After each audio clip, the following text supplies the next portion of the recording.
Hi guys and welcome back to Birmingham Fan TV.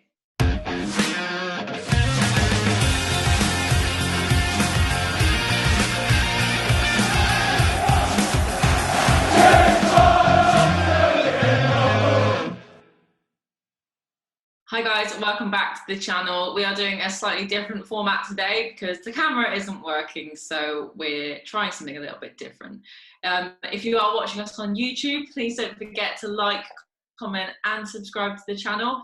And we're actually also on Spotify, so if you just want to listen to our voices rather than see our ugly mugs, then you can do it on that as well. And also follow us on social media if you haven't already. Everything will be in the description, but it is just at Birmingham Fan TV on all platforms. So James, the season is finally over. It's been horrible, let's be honest. If you were to sum it up in 3 words, what would they be?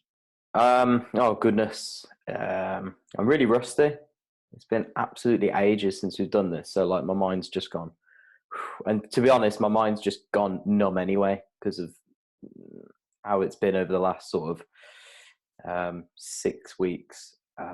If I was to sum it up in 3 words, absolute bloody disaster.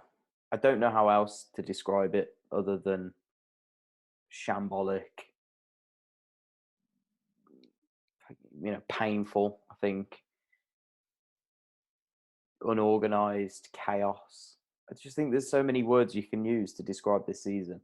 It's been really bad. I think that, being Blues fan, we're so used to having a lot of mediocre football and served up some pretty tough times. But I think in those tough times, we've always had a team of triers and battlers, and I think the fan base has always found encouragement from something to give the fan base never lose hope is one of the key factors. And what I've seen this season, which has been completely different to the times we've been in relegation battles in under Clark, under Zola, well, obviously then Redknapp came in under Monk, is that the fans back then believed all the way up until the end. For the first time ever, I saw a fan base that had just lost hope and had genuinely become so disconnected with the club that I don't think they didn't care, but they almost felt so, I think apathetic is the right word, towards the club and the football. And that's so sad because, we are known for being incredibly loyal. And it got really bad towards the end. I think toxic. I think it didn't turn too toxic. It turned pretty bad, but I've seen it worse. But I think that was maybe again because of the apathy around the club, and there was a lack of drive and belief and fight that the fans had just given up. And I think everybody just wanted this thing to peter out. And hopefully it wasn't even a limp over the line. It was basically we were thrown over the line by someone else. Yeah, I think for me, I describe it as a complete catastrophe. The fact that when we came back from lockdown and we got that point against West Brom, we thought that things were going to actually not be so bad. I think we all had a lot of hope after the lockdown period, after our first game, but we picked up the least amount of points of anyone in the league. We picked up less points than Hull, and Hull got relegated. It was 3 points, wasn't it? It's 3 draws, 6 defeats, wasn't it? Yeah, and that's just scary. And that does really show about where the club is at the moment and all the overhauls that need to be done. But where do you think it went wrong after lockdown? Easy. We took the foot off the gas. We thought it was done. But do you think we actually did take our foot off the gas? Oh, absolutely. I mean, there's a shout for a lot of things. I think there was more than just taking our foot off the gas, but I think it was the catalyst behind us beginning to fall away. We go into the West Brom game. Obviously going into the lockdown and coming out of it, we were 13 points clear of the drop zone with 9 to play. You think, well, you pick up 2 wins out of those 9 games, which is more than capable. considering how many home games we had and some of the teams we had to play. And you think you pick up 2 wins, you're probably mathematically safe at that point. They got the point at West Brom and thought, oh, well, this is going to be a breeze. We just kind of, teams won't be fully at it. And then they slowly began to drop points needlessly. Like I say, Hull at home was a shocking result when you think back about it. You know, a team that were being battered left, right, and centre, and we scraped a draw in the last minute. Huddersfield was really, really bad. I think maybe worse. The fact that we got beat 3-0, we didn't really lay a glove on them. And at that point, I think they started to panic. I think the players started to panic. They lost all sense of a game plan. Whenever we went into a game, I just saw a bunch of players out there that didn't really have a clue what they were doing. No leadership. I think Pep had given up. For all his credit he's had this season, which he still deserves some credit for being thrown into a job he didn't want. He looked like his mind was elsewhere. And all of that blame ends up coming back to one place, and it's the boardroom. I think you probably agree with me in that one, that, you know, all roads lead back to, I think I saw somebody say that a fish rots from the head down. Well, I think that's probably the truest statement here that we could say.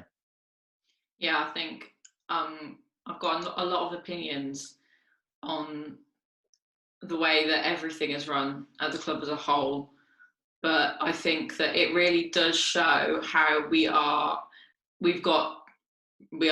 mouldy, basically. Like, there's rot in the club, and it's just petering down from the top. So we've got people in that don't really know what football is, or they don't know how a game plan works. They know how a business works, but not how a football business works. It's a completely different kettle of fish. No pun intended from your fish analogy there, I just realised that. But I just think that it's really hard for me to put into words. There's certain areas of the club that just need to be strengthened, and like you say, there's no clear leadership. There's no clear leadership from, I don't think we exactly know who's making all the decisions. We haven't got a head of football necessarily that is successful. When we bought... No, I was just going to say, I'll jump in with that one. And I think that even though his title isn't that, so a lot of people don't realise he is. I think Christian Speakman is director of football. But exactly my point. But yeah, nobody knows really that that's his official title. Nobody... You know, it's not been stated that, and really, a lot of people don't even know what he does around the club. I think that's the biggest issue, isn't it? We don't know, as fans, we don't know who to go and speak to if there's an issue. I think we've firsthand experienced that. We don't know who to look for when it comes to other issues that surround the club. That we haven't got a port of call that we can contact someone and be listened to. I think that's the biggest thing, is fans aren't listened to at all by the club because they keep making decisions that upset the fans. However, let's turn it slightly onto a more positive note. Which players, let's not speak about Jude because we know how great he's been, but what players do you think have earned some sort of credibility since the lockdown period? Scraping the barrel in it, came really. up. Yeah, it is, but let's try. Camp, I guess. I think, like we say, we all know deep down that Lee Camp isn't good enough. I think everybody, if they look in the heart of hearts and think about football as a whole and football ability, Camp's 35, I think, or he's going on 35, 36. He's definitely at the twilight of his career, and as we've seen over the last 2 years, he is a mistake waiting to happen. He's a ticking time bomb where we just don't know if he's going to catch the most simple of crosses or if he's going to parry the simplest of shots. But overall, I think that if one player maybe kept us in some games at times, especially after lockdown, was Campy. I think I look back at a lot of the goals. I don't think he could have done a lot about 95% of them, and maybe one or two where he felt he could have done better. but I think that he saved a penalty against Huddersfield, I think, and he made a couple of good saves against some teams. And obviously, I know we still ended up getting battered in most games, but it could have been worse if it wasn't for Camp. And I think that he was one of the few that could claim a shout for potentially having an extension on his contract, maybe another year next year. I've always said from the start that I would have Camp in as number 2 next season, definitely sitting on the bench for most games. But his experience is valuable in and around the training ground. He's a good character. Certainly wouldn't have him between the sticks for most of our league games next season. I certainly think that if one area needs a lot of spending in the summer, it's the goalkeeper position. Connell Truman potentially going out on loan to Wimbledon as well, and Mo Ramos has gone, and is it Jake Weaver as well has gone. We've got no goalkeeper basically as it stands. So Blues really need to invest there. But yeah, I think Campy, I don't know, is there another shout you think maybe deserves any credit at all, trying to be positive? I know most fans won't agree with it, but yeah, I think that Camp has been probably consistently the best player for us since lockdown started. There's been no one else that you can rely on to actually play somewhat well other than Lee Camp, in my opinion. Yes, we know he has a mistake in him. Yes, we know that he's not the most able of goalkeepers. However, like you say, things could have been so much worse. I think that it gets to a point, doesn't it, where, you know, all the goals leak through the defence and you've just got your last man standing, and there's not always a lot that they can do to make the situation better, because as many as you may concede, you need to score more than what you concede. Well, so I think that, yeah, I agree to a certain extent, but I think that's almost got us into trouble. I think that was maybe Pep's mentality, was we can outscore teams, if that makes sense. Like, that's not what I was saying. No. But like you're saying like we have to make sure that if we're going to concede, we have to outscore them. Well, yeah, exactly. But you know, you're setting Camp up for a loss instantly because our defence was so poor.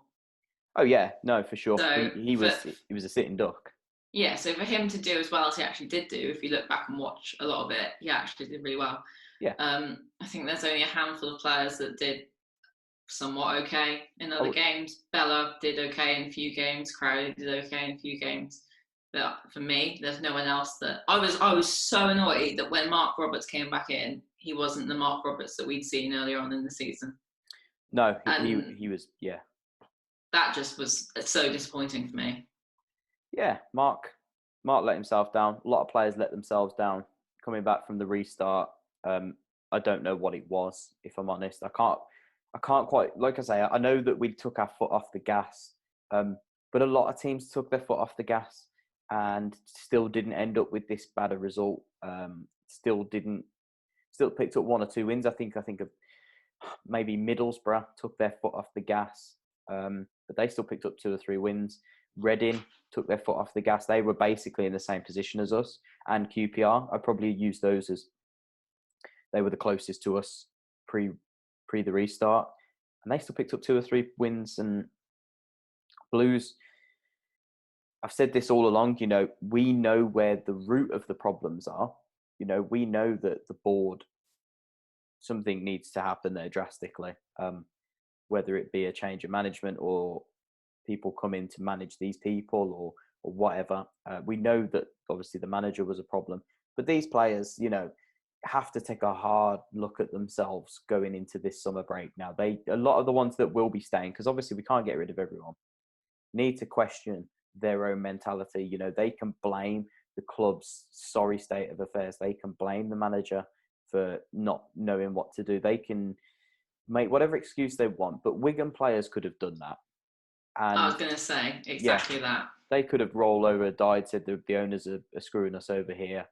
They didn't, and they went on and absolutely blitzed it. And I'm not saying we're Wigan, but for goodness sake, we could have at least picked up, you know, at least 2 wins, in my opinion, and we'd have been fine. And I don't think many Blues fans would have moaned. You know, if we'd have beat Hull and Huddersfield, for example, right at the start, and then mathematically we were probably safe at that point, and we'd have took our foot off the gas. I don't think you would have been in this predicament where everyone's moaning. These players need to also question their commitment to the club. I think it's not been good enough. You know, they're still representing a club, they're still representing a city, as to speak, and they didn't show it, and they didn't show professionalism. None of them, nobody at the club showed professionalism on the playing side of things anyway, from the management to the board to the players, nobody like that. The day-to-day staff, obviously, I feel quite bad for them, you know, especially like the media team. They got absolutely hammered. It probably wasn't their fault. Trying to remain positive all the time. But yeah, I can't really pick up many positives. Maybe Gardner, a few games, especially Hull, put in a good shift. Collan and Pedersen were disgraceful, absolutely disgraceful over the 9-game period. For considering how good we know they are, usually two of the worst performers in my opinion. Hogan. I think that's the hardest thing, isn't it? Yeah, that's the hardest thing. You know how good they are, and we sit at home as fans and just are so perplexed at what we're seeing that we feel so frustrated and upset, really, because as fans we are upset. It means more to us than I think it probably does for them in a sense, because this is our lives, you know, that's just their job. They're not fans, but they haven't shown any professionalism, they haven't shown any understanding, and it shows how important fans are to our club and our fans being there in the stadium. Yeah, absolutely. I think Blues fans usually push the team on. Or scare them. or scared them either way. I think Clark said that once. They were scared to play at home, which was absolute garbage. Was it Cottrell? I can't remember if it was Clark or Cottrell. I think both of them probably said it. I think Blues fans do give a little bit more than most fans to the team. And all that's done really, though, is highlight how bad of a footballing team we've actually had over the last couple of years. You know, that the players almost have to rely on the fans to push them over the line. And that's all well and good, but we can't consistently rely on that. I've got a positive. Go on. Where's Harding? Yeah. I thought Wes was so hard done by over the lockdown. I'd have had him straight in. As soon as we got beat to Huddersfield, I think, and Collan and Pedersen didn't show up, one of them two should have been out for Wes. I thought he did really well whenever he played. And certainly would give him another go next season. Yeah, I think he has been excellent. But let's try and park the season now. It's over. I'd rather not think about it ever again. It just causes me stress. But this morning, we've been linked with a player called, please, I'm really sorry about this, Lovromea. Is that right? Yeah, Lovromea. I can't pronounce names unless it's Spanish. But he's a midfielder from Dynamo Zagreb. James, I know you know a lot more about this than me. Why don't you explain to everyone who he is and what he's all about? I think Blues were linked with him in January. I'd seen a few reports in January, but you see so many players linked in January, and how many of them are actually true, you don't know. Nothing materialised. This one looks like it's close.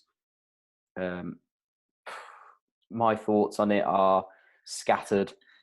My initial thought is, why are we signing players without a manager again? Yeah. You know, you're locked in negotiations with Aitor Karanka, and this man is saying, okay, I'm willing to come to this club. The fact that he's given us, we'll get onto that, but the fact that Karanka's given us a second chance after what had happened a couple of years ago, I was absolutely, bemused. I was baffled that he was giving us another chance. And you're locked in negotiations. This man will get you up if you give him the tools in a couple of seasons. And he wants full control over transfers. Not full control, because that doesn't happen in a football club. The director of football and the owners do get involved. And that is something that fans will have to understand, that they'll always be involved. But he wants more control. He wants more say, which is fair. It's a standard shout. And whilst you're in the midst of this, you're about to sign a player that, okay, but I'm just speaking, I don't know facts, but it might have been discussed, or it might not have been, or we might have had a pre-agreement in place that we couldn't stop. But why would you do this when you haven't got the manager in yet? it doesn't make a lot of sense. That's just my initial thought on it. But on the player himself, I'm also torn on that one as well. Everybody knows I'm not the biggest fan of Ivan Sunjic. I won't hide that. I think Sunjic gives a lot, but what he gives in commitment and attitude, he severely lacks in ability, in my honest opinion. He's coming from the same place. He's coming from Dynamo Zagreb. He's another Croatian midfielder. I've seen him a couple of times. He looks a lot more technical than Sunjic. He possesses a little bit more good eye for a pass. He's got 2 goals and 4 assists this season in 26 appearances for Zagreb. He was at he was at Lokomotiv. Lokomotivia. I can't remember their name. And he did really well there, playing 52 appearances and 14 goals or something from midfield, which was a really good return. He would be low risk by the sounds of it. Loan to buy deal, so we can loan him for a season. If we like him, we'll buy him, which is exactly what West Brom have done with Pereira. So they bought Pereira in. Okay, it's not the same player, but they didn't want to spend 13 million up front on him. So they go and take him on loan and say, look, if he's good enough or if we like him, we'll buy him at the end of his deal. I think it's the way forward to do things, especially when you're buying from a foreign country that you don't know how the players will perform when you bring them into this league. It's a very difficult league.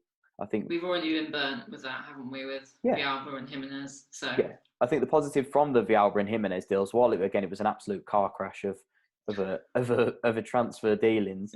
At least with Villalba, again, that was a loan deal, which it was a really weird loan deal, but we've not really had to pay out anything from what I understand.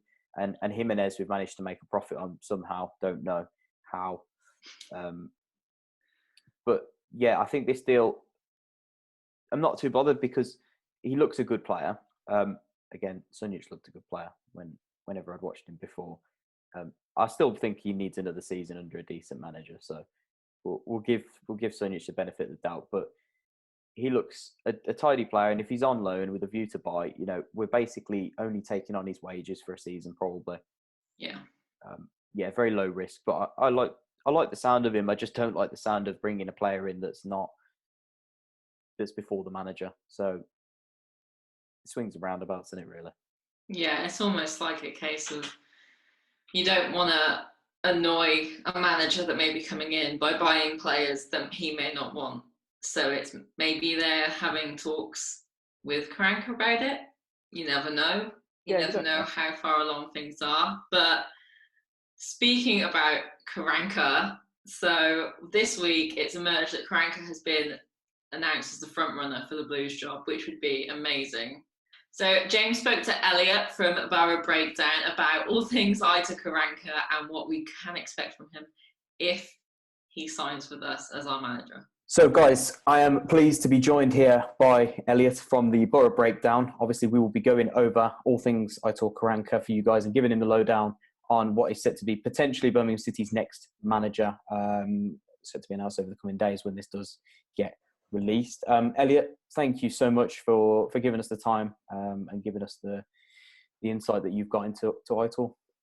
Yeah, no problem. Thanks for having me on. Yeah, no, delighted.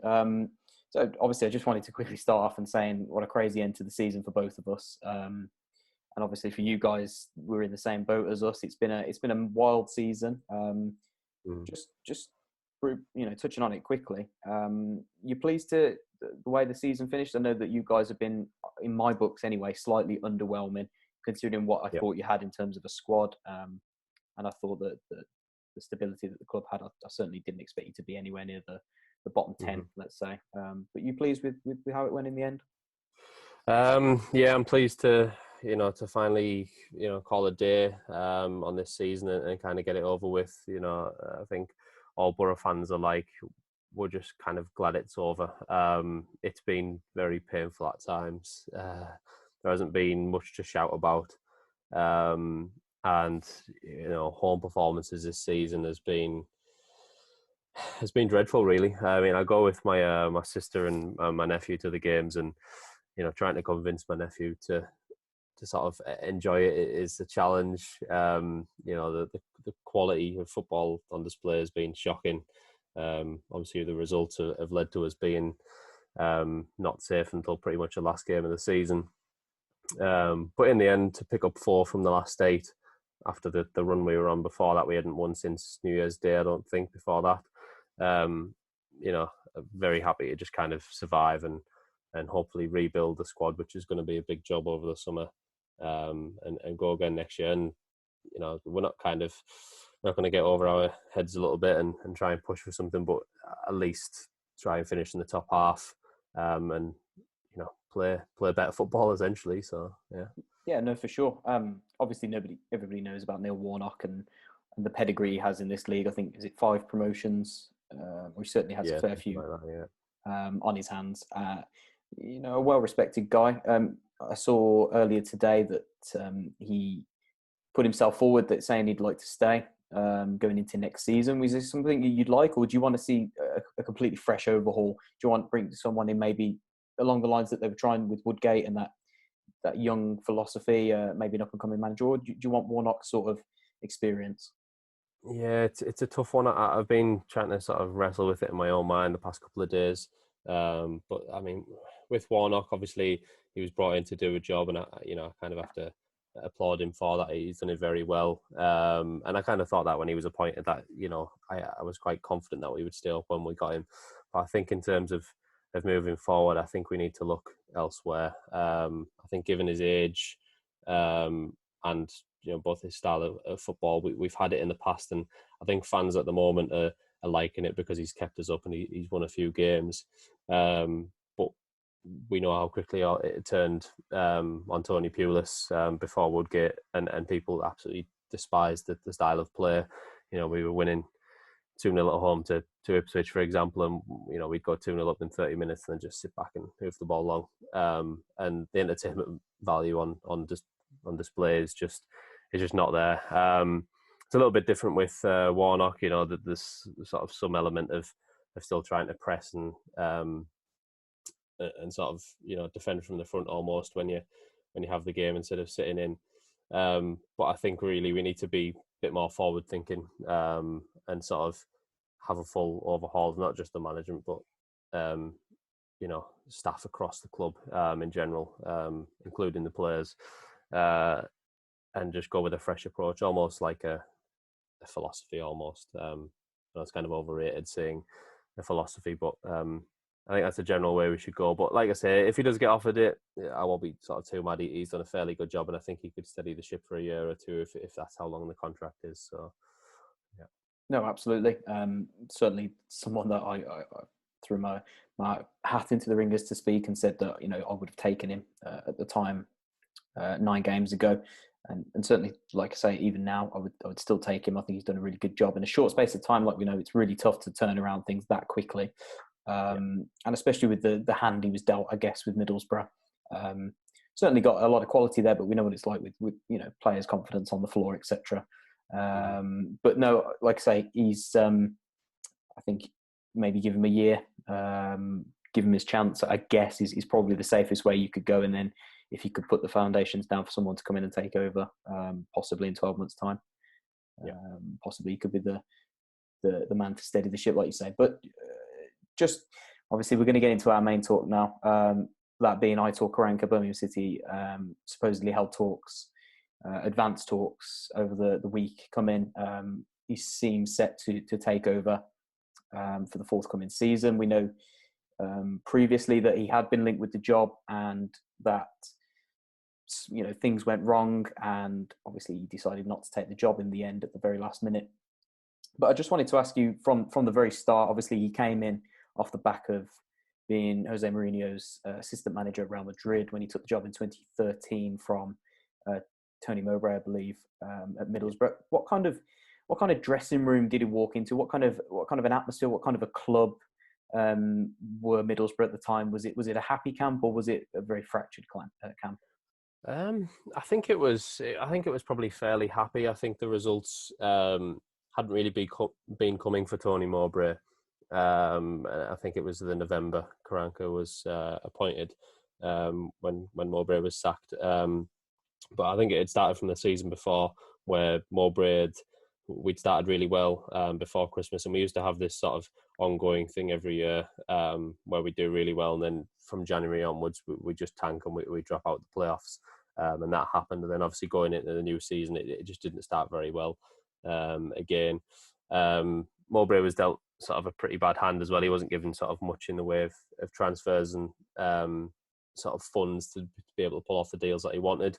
Nonetheless, he kind of built the spine of what became Aitor Karanka's best team, essentially. So when Karanka came in, I think he had a sort of fairly well knitted group. He just needed to fill in the jigsaw in a few places. To be honest, obviously, in the November, we had a couple of games. I think the first game was a defeat to Leeds. We lost 2-1.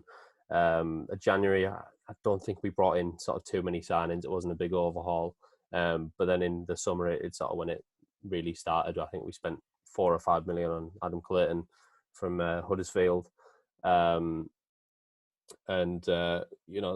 main players who kind of stuck with it throughout were players who Tony Mowbray brought in. So Grant Ledbetter on a free, George Friend, who, there's current talks of him potentially getting a new contract now. He's out of contract at the club. And it was all those years ago. George Friend came in for £100,000 from Doncaster. I think Ayala was maybe no more than $1 million from Norwich, and Albert Adoma was one of the other key ones as well. So I think he inherited a good sort of group of players. It just needed fine tuning in places.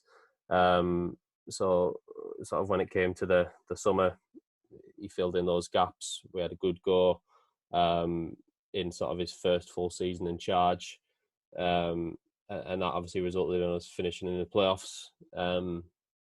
It was quite nervy towards the end. I think it was about 10 games before the end. I think there was Bournemouth and Watford who went up that year. So there was Bournemouth, Watford, Derby, Middlesbrough and Norwich, all within a point of each other with 10 games to go. So we were all thinking, we could easily do this with some of the games we had, but in those last few games, I think we got beat 3-0 by Bournemouth, got beat 2-0 by Watford, and we kind of bottled it a bit. So we went into the playoffs, beat Brentford over 2 legs, and then despite beating Norwich twice throughout the season without conceding a goal, eventually lost the playoff final to them 2-0, which was heartbreaking. And I think an ex Birmingham player scored as well, Cameron Jerome, to sort of seal the fate. But it was one of those where, and you do see it a lot. You see sometimes teams lose the playoff final and just never recover from it. But you obviously see somewhere that will come back and they'll just absolutely smash it the next year. And I think that's what we did. Albeit we didn't win the league. Burnley did in our promotion season, but some of the displays that year were just incredible. We were just so much better than the year before. You could tell the players had sort of learned to deal with that mental pressure in the high pressure games. Especially, I think, I remember one key game going into the December. We were playing Brighton, and Brighton was sort of up there with us. Just sort of came down to the final game against them, but Brighton were unbeaten, I think, after 21 games. And we went to their place and smashed them 3-0. And it was just, that was like the epitome of Karanka's sort of performances, the way he set the team out, and the way we played. And it just continued from there, really, throughout the season. And then there was kind of one little blip, which I don't know sort of if other fans really remember it that well. But and kind of what became synonymous with how he was around the club, and kind of what maybe led to his exit. But during that promotion season, it was about 10 games before the end, he had a falling out with, I think, some of the players, and he kind of walked out. And everyone thought he was going to leave. And Steve Agnew, our assistant at the time, took charge of a game at Charlton away. And we lost 2-1. And I think Charlton were you know, they were having loads of issues with the owners and things as well. And I just never envisioned us sort of losing that game. And I think we lost as well to, it might have been Rotherham as well in the same week. So it was like Charlton and Rotherham in the same week. But he came back in, you know, kissed and made up with whoever it was at the time. And we sort of went unbeaten in the final 10 games and got promoted. And it was almost like a Hollywood script. But yeah, nonetheless, it was the roller coaster ride throughout the two main seasons. Obviously, the sort of half season that he came in on, there wasn't sort of a whole lot going on. It was kind of a transitioning phase, I guess. But the sort of main 2 years before promotion were incredible. I want to take you back right to the start when you say that obviously he inherited a good spine from Tony Mowbray, which we know, you know, Mowbray himself built a team that are relatively hard to beat. You know, he likes to have a strong team, not necessarily a free-flowing team, but certainly not a negative team either. But what were the main changes? You know, you said that you know, Mowbray wasn't getting the results, and he didn't make too many changes when he came in terms of the personnel. So what do you think he changed in terms of the team and maybe the mentality and the way they played to get those results in at the start? I think it was more about defensive stability. I think Mowbray and Karanka played a very similar style. They both like to line up with a 4-2-3-1. You know, it was kind of key was on the creative player, the number 10, which I think we kind of lacked as well. And obviously we then brought in Lee Tomlin and eventually Gaston Ramirez in that position. But I think obviously when Mowbray had it, he was kind of missing a key player there. And obviously the sort of defensive stability. I think we sort of had the right players, but either the instructions or the way we were setting up wasn't quite there. So I think what Karanka done when he sort of first came in was, we need to sort of shore up the defence. And I think that's the case with when a lot of managers first come in, they want to sort of build from the back first and make sure you're hard to beat. And then you can focus on the other areas of play. So I remember quite a lot of games during the January and February we were drawn 0-0. And it almost seemed quite defensive at times, which in essence it was. But you could see the signs of what we were trying to build, really. I mean, you know, like I say, I think it would be an important factor, obviously, if we bring him in. I think the club has shipped 42 home league goals this season alone. I think 75 across the competition. And to be honest, I think it's been a bit of a surprise, really, because I think we look at our back line. We've got some players in there, a really good championship pedigree, Christian Pedersen and Mark Roberts, Harley Dean, Maxime Collin. So do you think I'm not saying he can work miracles, but on the basis, you think that he tends to squeeze the best out of his players that he does have before making any, not rash changes, but any necessary changes that he feels like he needs to make? Yeah, I think he does give players a go and tries to get the most out of them. He did, obviously, eventually when he was kind of given the money to do so, he did make changes to the squad where necessary. But I think, you know, in that sort of first half of that season where he came in, he didn't have that, so he had to work with what he had. I think, you know, he got more out of the players than what we would presume. I can't imagine sort of forming that centre-back partnership of Danny Ayala and Ben Gibson with sort of anybody else in charge other than Karanka. It was incredible the way he got them working together, and the same with Adam Clayton and Grant Ledbetter. The understanding that the players had between them, and you know that's obviously paid off from his coaching and everything he was doing in training. Some of the players, and we've seen it after he left, the kind of performances dipped. You could kind of maybe put it down to sort of age and maybe trying to adapt to new styles, which we've varied a lot since he's left. But yeah, you know, at the time, we all thought George Friend was an okay player. He was doing all right. He was a risk-free signing almost from Doncaster, but Karanka made him into the PFA team of the year. You know, which was insane to think of at the time. So I think he does give people a fair chance. There's probably an argument where some players could probably come out and say, you know, he didn't really give me that much of a chance, but you know, if you're not doing the business and training, we can't really know what's going on behind the scenes. But if you're not doing the business and training, someone's playing better than you week in, week out, then you're not going to get a goal. But I think in terms of what he done with some of the players, considering he had no idea who they are, he's coming over from Real Madrid. He's been used to working with some top end players with Jose Mourinho. To championship players, he worked wonders with them, really. I want to quickly touch on the players that he did bring in. He's very synonymous with, I guess he's kind of earned himself a reputation, maybe falsely, of needing a big budget to spend. I know that he did spend a fair amount at Middlesbrough. I'm not saying that he worked on a shoestring budget. He also spent a fair amount at Nottingham Forest when he did go over there in the end. Do you think that it's unfair? Do you think he only spends the budget because it's there at his disposal? Or do you think that it's something he actually requires to build that team and he's not actually able to get the best out of a team unless he has the obviously the money to put into those players? Yeah, I think it's probably a prerequisite for him before going into a job, but I think it's partly because he wants to take that team to the next level. I think, I guess we did see Norwich go up on a shoestring budget, but now we're seeing them come back down again because they didn't spend anything when they went up, and ultimately the quality's paid off. But you see the likes of the other way around of that of Nuno Espirito Santo at Wolves came in. And although we can maybe say how good his coaching ability is, he sort of spent a lot of money to get them up and keep them up and possibly even get Europe this year.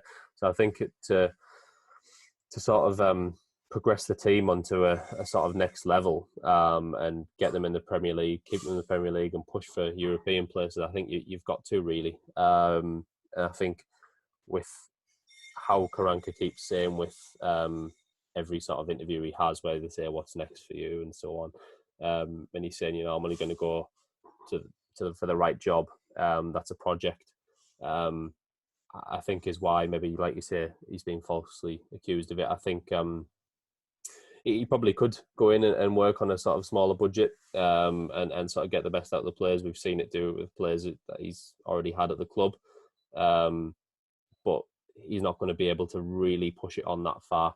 If he came into Birmingham, for example, he could take the club to sort of overachieving on where that you guys might think you'd finish in a season. But to kind of take that next step, I think he would sort of require some money to kind of get in quality players. Because as we know, the market is sort of overinflated in England, and if you're paying for players from England as well, you pay a premium. But like I said, that could all change with what's been happening in the past few months with COVID-19. It could kind of lower prices for players, so it could kind of play into the hands of the project really, and not having to spend a lot to do it. But I guess that remains to be seen. Yeah, no, absolutely. It's going to be a completely unpredictable market. A lot of players actually find themselves on a free transfer, so I think there's quite a few players that are there for the taking if obviously because the contracts have wound down, and it's been an odd situation. So I think that remains to be seen. But obviously there's talk of £26 million coming in. Well, we know that it's coming from Jude Bellingham's sale and several other players potentially departing for big fees as well, which would create a potential reasonable sum for expenditure. But we don't know. Obviously, nobody knows what the set budget amount is with what's changed. But I want to touch on his style of play. I think it's something that also became or has become something that's maybe followed him around a little bit. Maybe again, I think personally, doing my research, maybe a little bit unfairly, maybe as a negative manager or very much a boring. Some would say. I've seen people call him a boring manager, and I think personally it's very unfair. I looked at the statistics over the 2 full seasons he had with Middlesbrough, being, I think he conceded 37 goals in your 14-15 season with 68 goals scored. And I think it was 31 conceded in your promotion season with 63 scored, with 7 home league goals. Is it unfair to call him negative? Is the football just very structured with a hint of very good attacking play, or is it is it what it is perceived to be, and it's just very defensive, very structured, and you're going to go out and win games 1-0 and 0-0? I think it's exactly what you said. Really, I think there's, it is very structured, and I think it could develop into something more, like you say, if the club sort of continues to build. So I think if we were to stay up in the Premier League that season, and then you get, more funding to perhaps invest in better attacking players, it would perceive better. I think what happens is, obviously, when he came in, he wanted to shore up the defence and kind of make, the Riverside a fortress almost, like you said from those stats there. That did happen. We weren't obviously the biggest scorers. I think in the top six, like you said, I think it was 68 and 63 in the two seasons, which, weren't the highest. I think, the other clubs were getting 70, 80, 90 plus. And a lot of the wins were 1 and 2-0 wins. But I think with his style of play, it is renowned to be a possession-based style of football. It's more sort of forward-thinking. It's what sort of a lot of football purists would kind of love these days. But there is an element to it where, once teams have worked out that's the case, they're just going to sit in and they're just going to try and make it difficult. And what can obviously come off with football fans, especially on a match day, when there's, everyone's been drinking and whatnot, you're in the stand, you're making a lot of noise, and the game just kind of plays out that you seem to be playing it across all the time, and you're trying to work that opening. And it almost seems as though, you're being negative, but it's just tactics. Simply, you can't seem to break some teams down. They know how good you are at home, so they're going to come and make it difficult. And eventually we'd make the breakthroughs, and we'd win 1 and 2-0. And I think people had kind of let it go because you won the game. People couldn't really see past the result and not really analyse the performance too much. But what obviously happened in the Premier League is that, you're coming up against much better opposition. We couldn't really emulate that style of play all of the time, especially away from home. So it was adapted slightly. We did go to a 5 at the back at some points to sort of have an extra man covering. And, we'd look to play counter-attacking style. We'd look to move the ball very quickly and direct up the field to the playmakers. So in that year in the Premier League, we obviously had Gaston Ramirez, Adama Traore, who had the skill and the pace to do these things. And to be honest, until obviously he was eventually sacked in March, it was working. We hadn't dropped into the relegation places at all until he was sacked. We hadn't dropped in at all. It was just better quality, simply, of the teams, and I was quite confident that we would pick up results against teams sort of in the bottom half of the table at home, with a slice of luck and whatnot. But yeah, I think it is one of those, like you said, it's kind of followed him around falsely. He sort of learned his trade as well from a manager as Mourinho, who is, again, renowned for that sort of brand of football. And it worked very well for a long time. Mourinho's won so much in the game at so many clubs. And, if he's worked with him, why wouldn't you kind of go in and try and emulate that on your first job? It's everything he knows. But yeah, it's a strange one. It's one of those. I think it's unfairly came on him that it's defensive, because I really don't think it isn't. I think it's well mannered sort of controlling of the game. I think it's sort of very pleasing on the eye. We weren't sort of grinding out 1-0 wins by scoring a set piece and then sitting in for the rest of the game and let the other team attacking us. We were in full control. Yeah.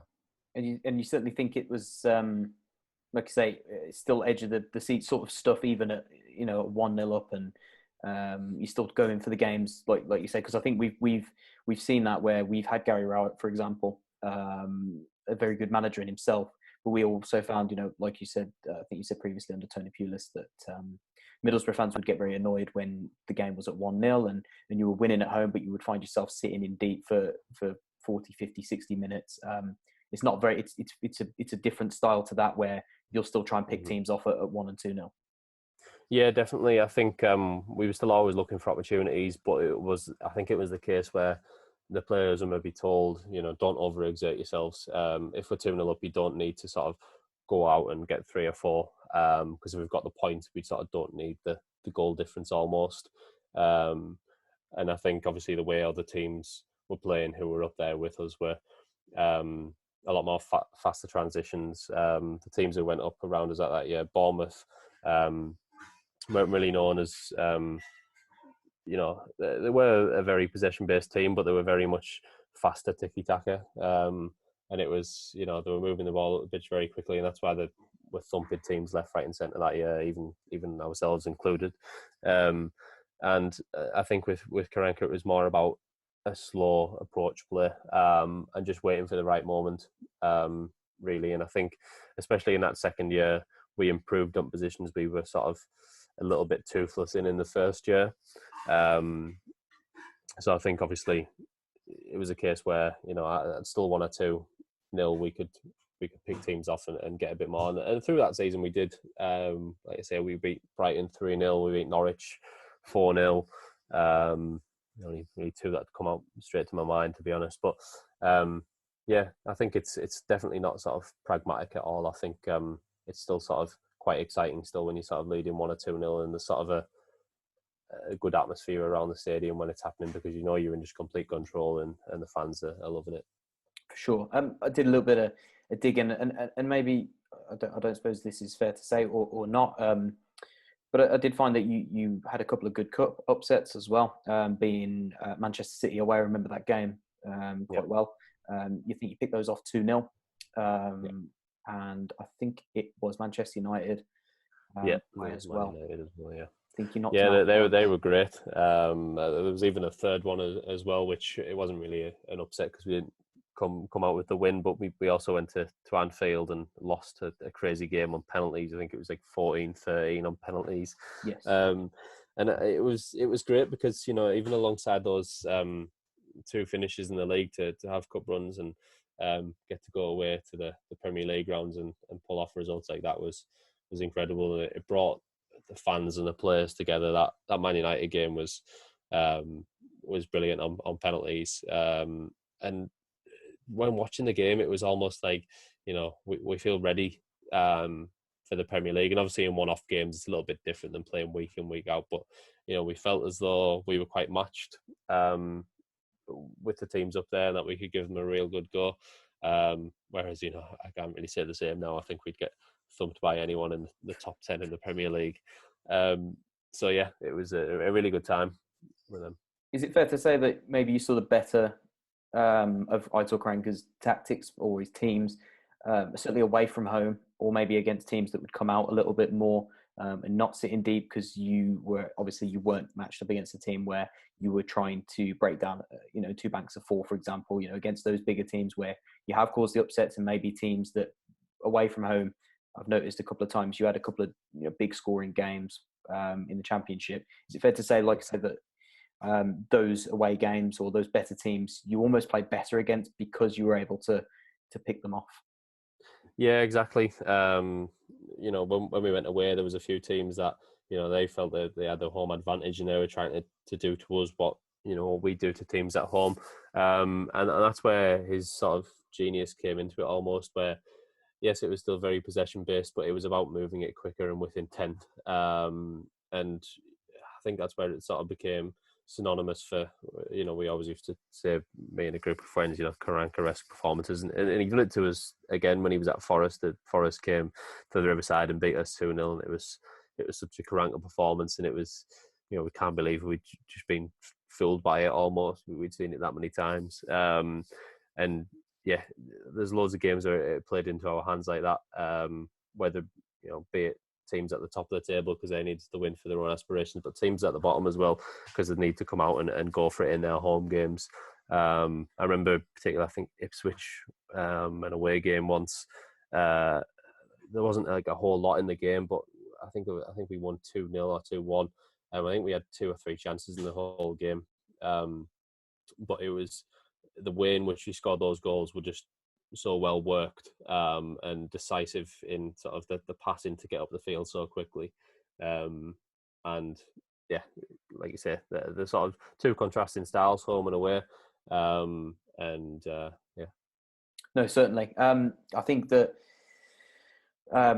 maybe one of his biggest, or maybe his only fault, I don't know, or his biggest one certainly, is potentially his attitude, or some people brand him as maybe a bit not spoiled, but he throws a tantrum, or he doesn't necessarily like the going when the going gets tough. Is that fair to say? Because obviously he's had issues at Nottingham Forest. He was sacked at Middlesbrough, as you say, when things weren't going fantastic, but they weren't dire straits either. Is that probably his biggest downfall?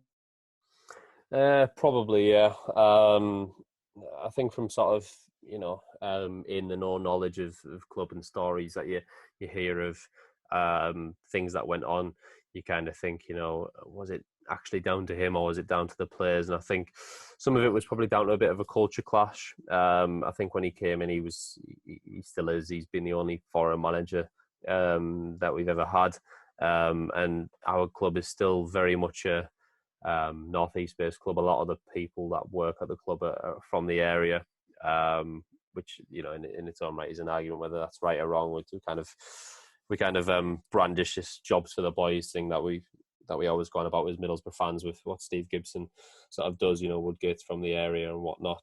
But I think the way he was he wasn't afraid to kind of call people out for things, and I think that obviously strained some relationships. There was sort of that period where he did sort of fall out with the players, as I mentioned, with that Charlton game.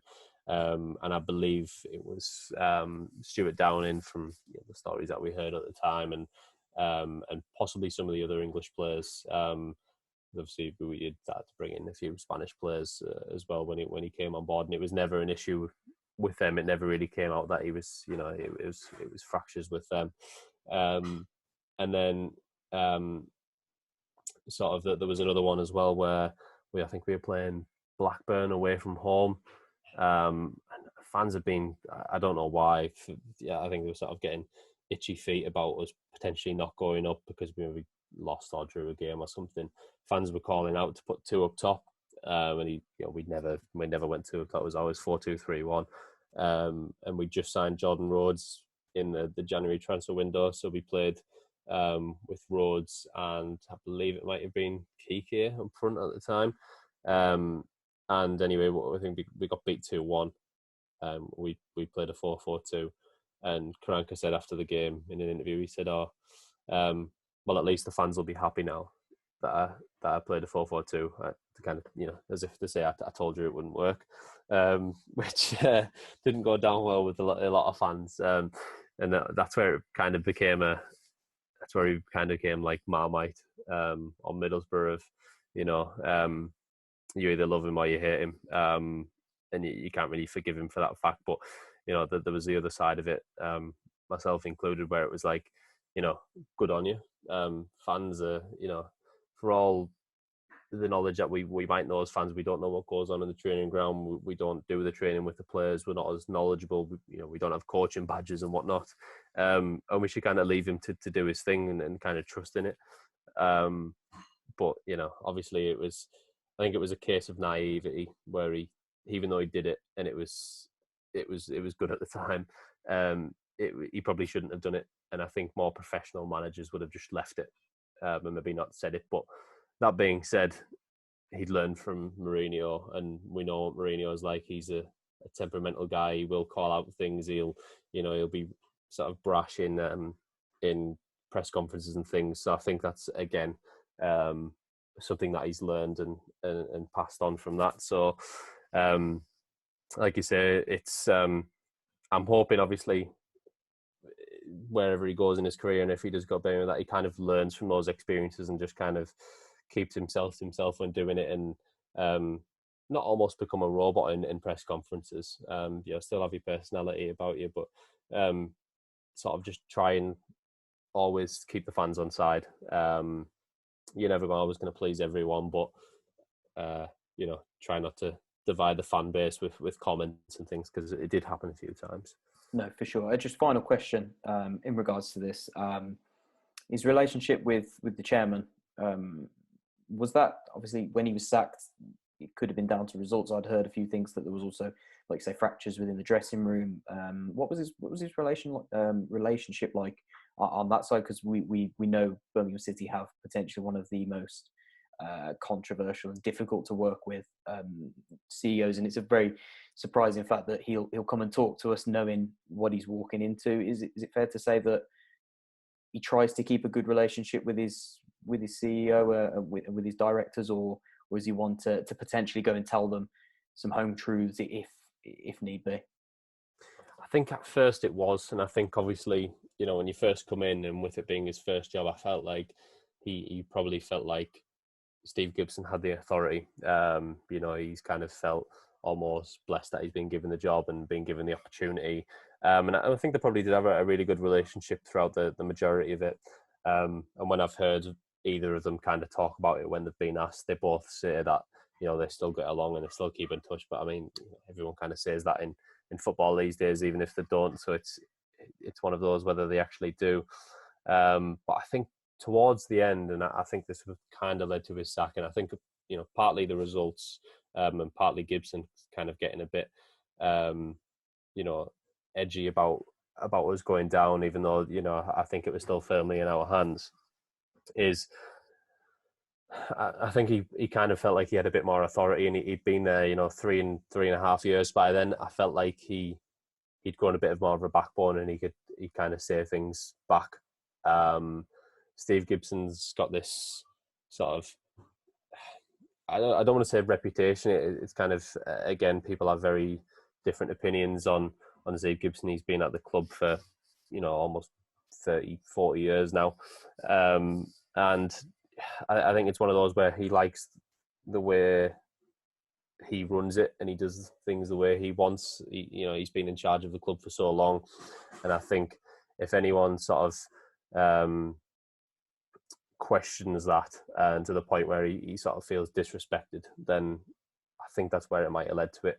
And again, this is all kind of hearsay and rumours, and it's hard to kind of gauge what goes on behind the scenes. But I feel like that was sort of how it happened, because I think if we had a proper plan in place, if it was down to results, we'd have hired someone else when he got sacked. Instead, we just sort of rolled with the assistant manager to the end of the season and just basically succumbed ourselves to relegation, even though we, like I say, we weren't in the relegation places at that point. I think it was just a case of, I'm getting rid of you for you, and the results maybe compounded that fact. But yeah, again, it could be an issue, like you say, if you've got owners who are difficult to work with. I think he'll do his best though to kind of have a very good relationship at first. I think if a lot of things change over the time that he's there, then obviously that's where the fractures start to happen. For sure. Is he the kind of manager you said you hope he learns from his mistakes? Is he the type to do that, or is he very stubborn? I think in his time at Middlesbrough, he was.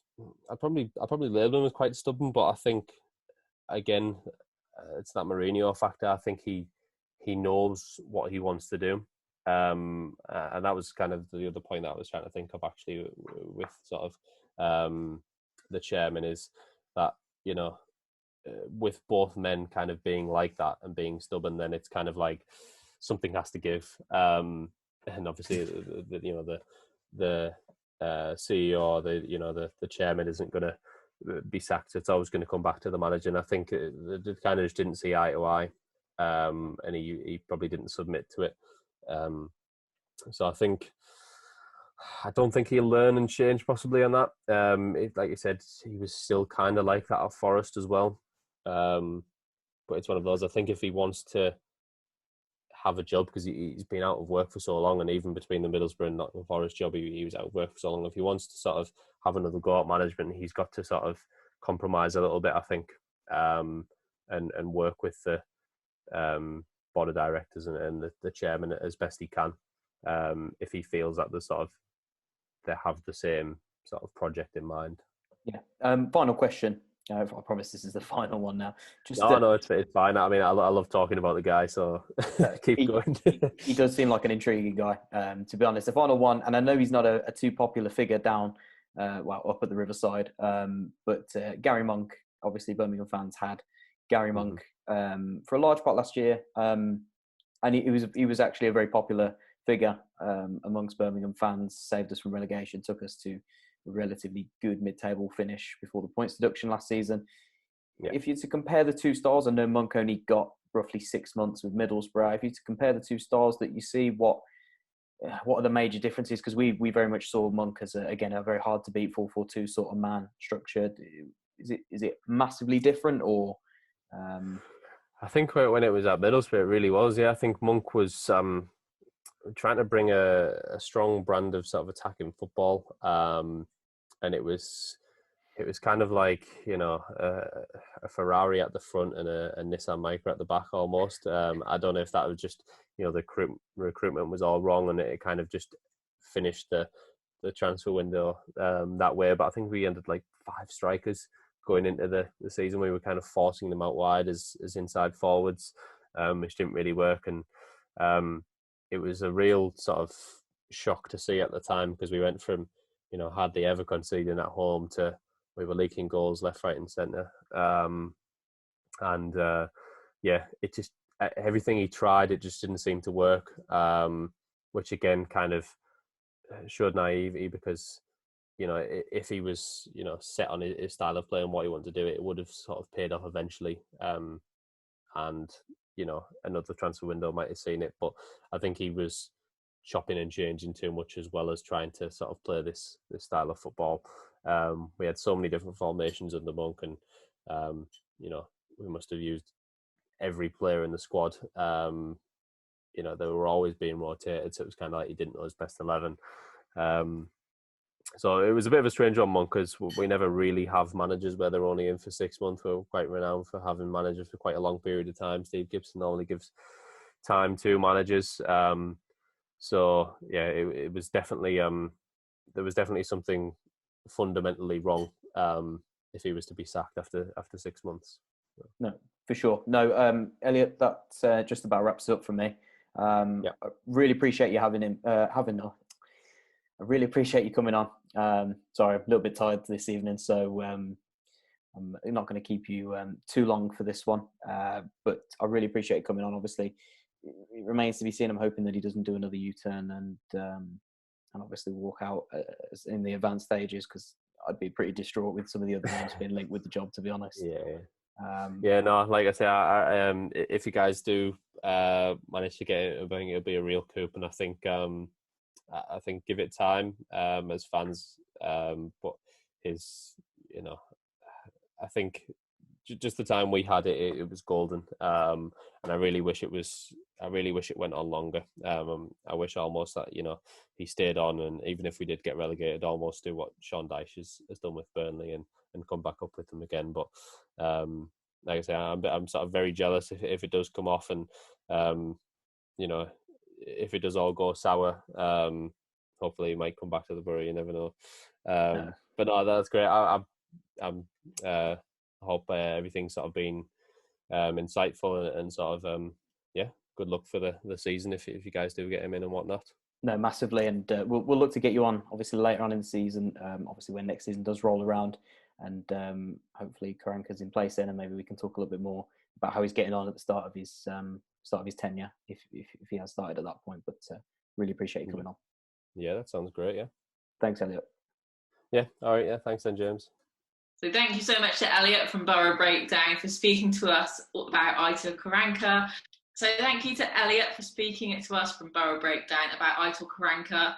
That is the end of this week's episode. If you have enjoyed, please don't forget to like, comment and subscribe. Leave your thoughts down below or message us on social media. Let us know what you think of everything that's going on with Blues at the moment. And we'll see you in the next one.